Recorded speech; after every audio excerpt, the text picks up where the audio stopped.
Welcome back to Zito. I'm Yang Sheng from the Global Times. Earlier in August, deadly wildfires hit Hawaii, causing the biggest death toll in more than a century in the United States. The death toll ignited on August 8 has increased to at least 115 people, including children, mostly around Lahaina, and more than 1,000 people remain missing.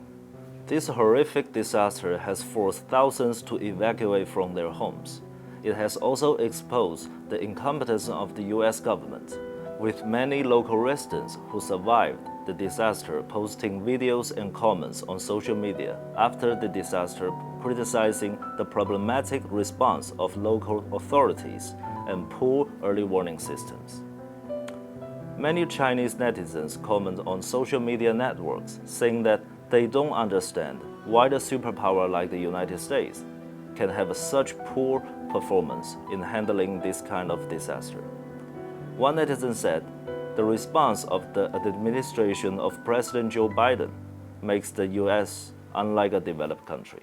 Biden was enjoying his vacation in Rehoboth Beach earlier this month, and Biden was asked by the media about the rising death toll on the island, and replied, "No comments." A few days later, we saw Biden having a good time with leaders from Japan and South Korea in Camp David, where he signed a series of documents about forming a mini NATO in Asia-Pacific region for containing China. August 21, after a series of heavy criticism against his slow and plodding response to the Hawaii wildfires, President Joe Biden finally put his boots on the ground of Maui. But his appearance did little to help residents. Instead, he received new criticism due to his remarks that tried to comfort the survivors. During a speech he gave on his trip to the disaster area, Biden compared the ravaging flames in Hawaii to a small fire that started at his home that was contained to the kitchen 15 years ago, making some local residents say his comments are tone deaf. Biden now is also facing renewed criticism after the announcement about offering victims $700 per household in emergency aid. Local residents in Hawaii, Biden's political opponents, and commentators from media describe his decision as insulting and compare it with the more than $113 billion worth of aid that the United States has sent to Ukraine. On August 14, the U.S. government announced another $200 million to support Ukraine to keep up the fight with Russia. Some analysis said Biden only reacts and makes moves to the disaster in Hawaii when he hears criticism and concern about the impact to his re-election. But his remarks and performance in Maui once again prove that he does not care enough about people there. Some local residents in Hawaii also criticized U.S. mainstream media reports, saying this was not just a natural disaster, but also a man-made calamity. But on the website or apps of U.S. mainstream media outlets like the New York Times and CNN, the headline stories are about Donald Trump's legal issues or international news about Ukraine. The reports about the most deadly wildfire in more than a century in the U.S., where the death toll keeps rising, can only be found at the bottom. Many survivors can only use social media networks to share their feelings. They condemn the media for downplaying the damage and not telling the truth about the disaster.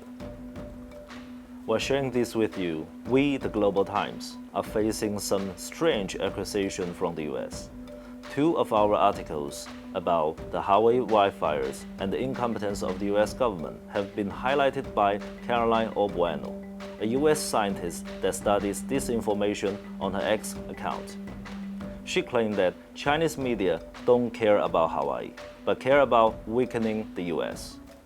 As the author of an article shared by Caroline, I want to tell her, and the people who think like her, that we do care about Hawaii. And this is why we are trying to contact the survivors who want to speak out. And we also care about the post-disaster relief and reconstruction of the island. And when overseas tourists, including Chinese ones, will be able to return to Maui to help the recovery of the local economy. In our articles, we are just telling the truth that some people like Caroline in the US, including decision makers and mainstream media, you guys care more about Ukraine and Donald Trump's legal issues, while many people were burned and lost their homes in Hawaii.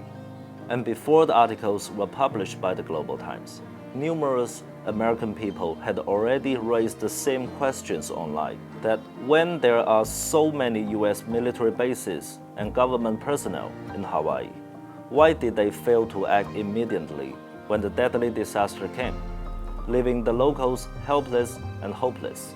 As to the question about who's weakening the US, I think Caroline can just check the comments and reposts of her tweets, as many web users from her country and around the globe have given the answer.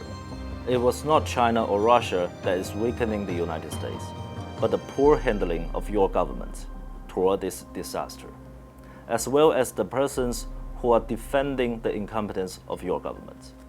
Thank you for watching. If you want to share your thoughts about the Hawaii wildfires with us, please leave your comments here. See you next time.